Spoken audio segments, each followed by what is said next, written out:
In 1998, the smartest people on Wall Street lost everything. Not amateurs, not gamblers. Some of the brightest minds on Earth. PhDs, mathematicians, economists, even 2 Nobel Prize winners. They built a hedge fund called Long-Term Capital Management. Investors believed it was unstoppable. Banks trusted them. Governments respected them. The financial world admired them. Because if anyone could predict markets, it had to be these people. Their models were brilliant. Their research was extraordinary. Their confidence was absolute. Then something happened. The market stopped behaving the way their equations expected. Positions began losing money. Instead of accepting they could be wrong, they doubled down. Then again and again. Every decision made perfect sense inside their own minds, until it didn't. Within months, they had lost more than $4 billion. The Federal Reserve had to organize a rescue because the collapse was threatening the entire financial system. Think about that. Some of the smartest people alive couldn't outsmart the market, which raises a dangerous question. If intelligence alone can't make you a profitable trader, then what can? The answer is uncomfortable. Because the qualities that make someone successful in school, in business, or in everyday life can become the exact qualities that destroy them inside financial markets. The market doesn't reward the smartest person in the room. It rewards the person who can admit they're wrong the fastest. And that's why some ordinary traders quietly outperform people with genius-level IQs. To understand why, we first have to understand the hidden curse of being smart. Being smart feels like an advantage. In most careers, it is. The smarter you are, the better decisions you usually make. School rewards it, business rewards it, society rewards it, trading doesn't. Because the market plays by different rules. Imagine you spend 10 hours analyzing a chart. You study every indicator, every news report, every economic release, every historical pattern. You become convinced the trade has to work. Then the market moves against you. A beginner might think, I was wrong. A highly intelligent person often thinks, the market is wrong. That single thought changes everything. Instead of closing the losing position, they add more. Because in their mind, the analysis is still correct. The market just hasn't realized it yet. This is called commitment bias. The more time, energy, and intelligence you invest into an idea, the harder it becomes to abandon it. Ironically, your intelligence starts working against you. Not because you're making bad arguments, because you're making too many good ones. You can justify almost anything. Every losing trade suddenly has another explanation. Another reason to hold, another reason to average down, another reason to wait just one more day. The smarter you are, the easier it becomes to convince yourself that you're still right. The market doesn't care how convincing your argument is, it only cares where price goes. Legendary trader Paul Tudor Jones once said that the most important rule is to play great defense. Notice he didn't say, make the smartest prediction. He said, protect yourself. Because survival beats brilliance every single time. This is why some of the most successful traders aren't obsessed with proving they're right. They're obsessed with discovering when they're wrong.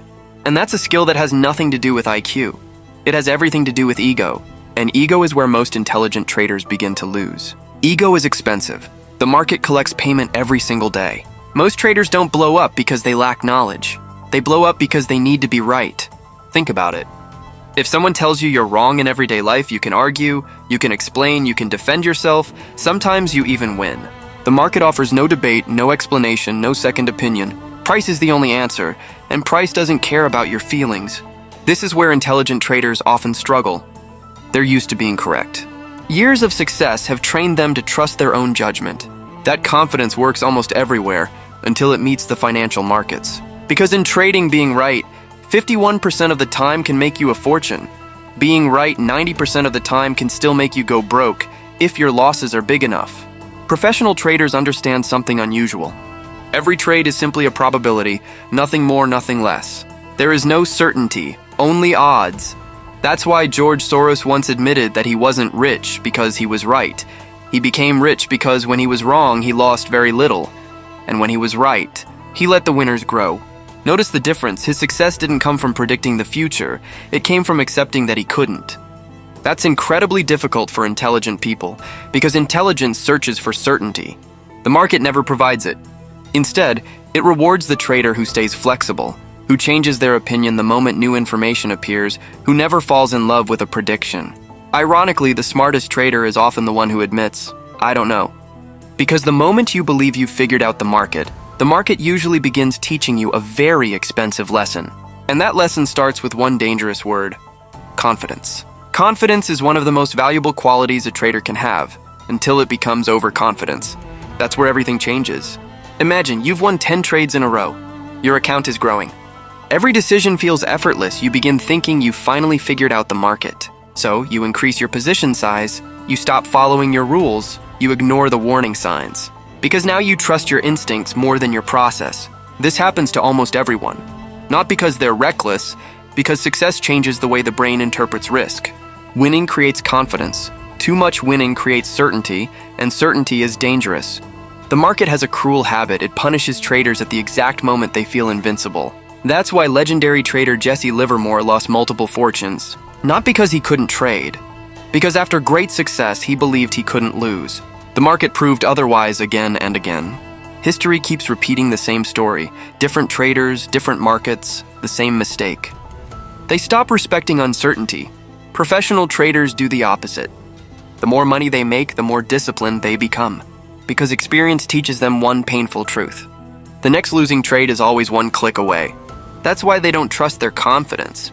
They trust their rules. Rules don't get emotional. Rules don't get excited. Rules don't become arrogant. Your process protects you from yourself. Ironically, the greatest enemy of a profitable trader isn't fear, it's success without humility.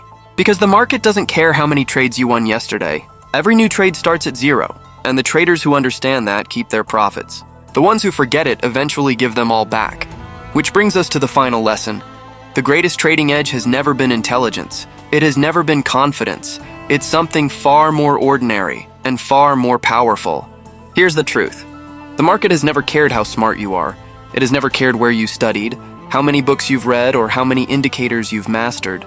The only question the market asks every single day is this: can you adapt? Because markets change, volatility changes, trends change, economies change, even human behavior changes.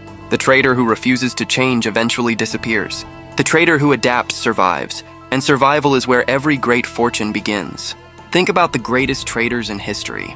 They all traded different markets, different decades, different technologies, different crises, yet they shared one habit. They never believed they had all the answers. They stayed curious. They questioned their own opinions. They accepted that being wrong was part of the business. That's why they lasted. Most retail traders do the opposite.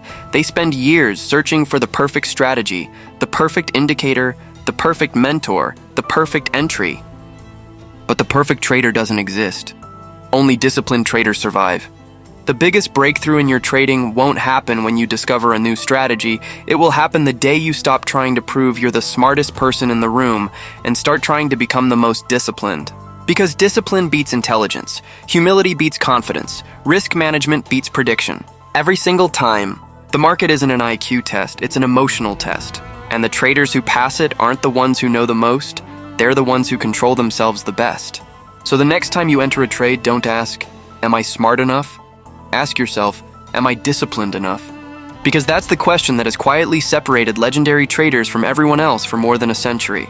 If you enjoyed this documentary, subscribe, because the next lesson might completely change the way you think about trading.